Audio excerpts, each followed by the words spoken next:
Halo teman-teman, selamat datang di Ngobrol Pintar. Aku Harvey, sekalian. Hari ini kita kedatangan tamu spesial, seorang ahli biologi yang akan menjelaskan kenapa Indonesia sering banget terjadi gempa. Nah ya, selamat datang kembali. Halo semuanya, selamat datang di podcastnya. Jadi kita di sini tuh akan membahas kenapa sih Indonesia tuh termasuk negara yang rawan gempa. Nah, itu karena sebenarnya tuh Indonesia berada di kawasan yang disebut cincin api Pasifik atau Ring of Fire. Di kawasan ini banyak kejadian aktivitas vulkanik dan tektonik karena pergerakan lempeng bumi. Oh, lempeng bumi. Bisa dijelasin sedikit ya? Apa itu lempeng bumi? Tentu aja dong. Lempeng bumi itu semacam potongan kulit bumi yang bergerak pelan-pelan. Di Indonesia, kita berada di pertemuan beberapa lempeng dunia, yaitu lempeng Indo-Australia, Eurasia, dan Pasifik. Ketika lempeng ini saling bertabrakan dan bergeser, itulah yang memicu gempa. Wah, berarti posisi Indonesia itu memang strategis ya? Tapi strategisnya bukan membuat enak. Apa, kamu kalau gempa terjadi kalau gempa terjadi karena pergerakan lempeng, apakah semua gempa sama? Oh, tentu aja beda dong.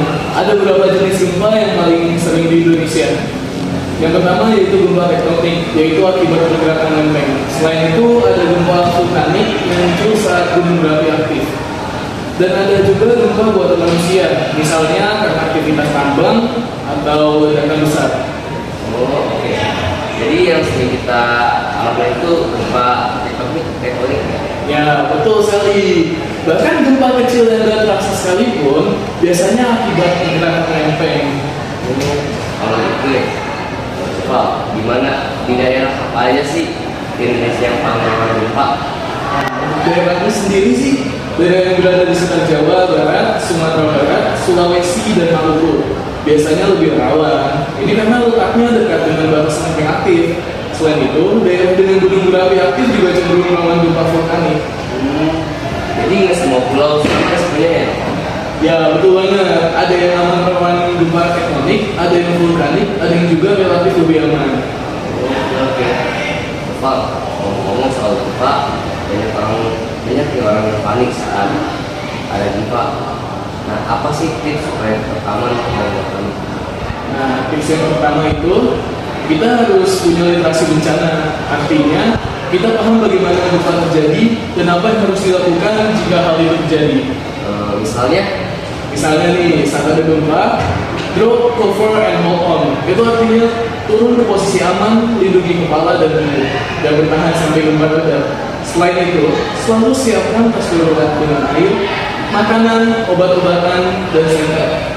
Oke, jadi literasi bencana itu nggak cuma seperti teori, tapi juga nggak praktek loh. Oh iya, tepat sekali. Semakin siap kita, semakin aman kita terhadap bencana. Oke teman-teman, sekarang kita masuk ke sesi kuis singkat.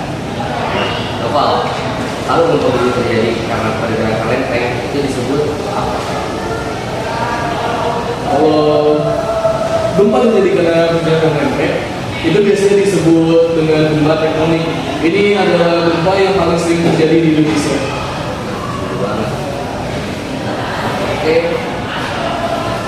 Noval, apa yang mau kamu sampaikan buat pendengar supaya lebih siap menghadapi gempa? Oke, pesan sederhananya, pahami resiko di daerah kalian, belajar literasi bencana, dan selalu siap dengan bencana darurat. Jangan panik dan hebat.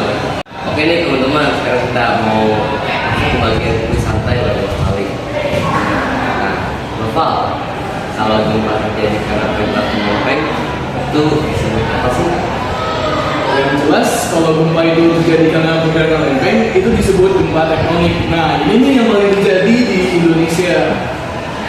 Nah, bener banget. Nah, sekarang kalau gempa karena gunung berapi meletus itu disebut gempa. Kalau yang naik gunung api meletus, biasanya disebut gempa vulkanik. Tapi biasanya dampaknya lebih lokal dibanding gempa tektonik yang besar ini. Oke, bener banget. Oke, Noval. Nah, sebentar aku mau nanya, kenapa sih setelah gempa itu sering terjadi ada yang namanya tsunami? Nah, pertanyaan bagus nih. Tsunami terjadi karena gangguan besar pada air laut biasanya akibat pergerakan bawah laut yang sangat kuat. Penyebab utamanya antara lain, yang pertama gempa bumi di bawah laut. Gempa tektonik di dasar laut yang besar bisa menggeser volume air saat tiba-tiba. Gempa dengan magnitudo tinggi biasa lebih dari 7 skala Richter dengan pergeseran vertikal lempeng bumi sering menyebabkan terjadinya tsunami. Nah, yang kedua, letusan gunung berapi di bawah laut atau dekat pantai. Saat gunung berapi meletus, material vulkanik yang masuk ke laut bisa menggeser air dan memicu tsunami. Contohnya, letusan Krakatau pada tahun 1883 di Jawa. Ya, oke Noval, terakhir nih. Iya. Ada nggak pesan atau tips untuk penonton ini agar jangan panik gitu kalau ada terjadi gempa, atau gimana sih tips untuk berlindung? Yang pertama itu kita sebagai manusia harus pahami risiko di daerah kalian. Belajar interaksi bencana dan selalu siap dengan bencana darurat. Jangan panik dan bantu orang lain jika mereka membutuhkan. Oke, terima kasih banyak ya Vali karena sudah mau berbagi ilmu dan pengetahuan yang bisa bermanfaat bagi kita, bagi saya juga dan teman-teman. Oke. Oke teman-teman, itu tadi obrolan kita tentang kenapa sih Indonesia sering terjadi gempa, dan itu tadi lah yang dijelaskan oleh. Ya semoga kalian makin semoga jadi podcast ini bisa bermanfaat untuk kalian ya. Semoga kalian makin aware dan sampai jumpa di lain waktu. Terima kasih. Terima kasih.